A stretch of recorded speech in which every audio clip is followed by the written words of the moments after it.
At ayan na nga, sila ay maliligo na. Wala silang kaalam-alam na first ligo nila yan. Ayan, naliligo na sila. Mga batang makukulit. Maligo na kayo dahil ang dami niyong muta, ang dami niyong dumi sa katawan. At ayan na nga, pinunasan ko na sila dyan kasi tapos ko na silang paliguan. Yan si Patche. Napakakulit niyang batang yan. At ito naman si Sumi.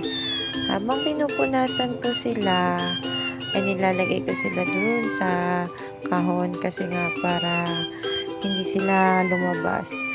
Ayan si Gatas. Yan ang paborito dahil nag-iisang lalaki. At ito naman si Ashi.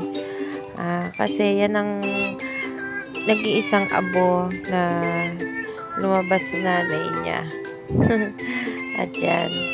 Makulit din yan. Batang yan eh. Fresh na sila.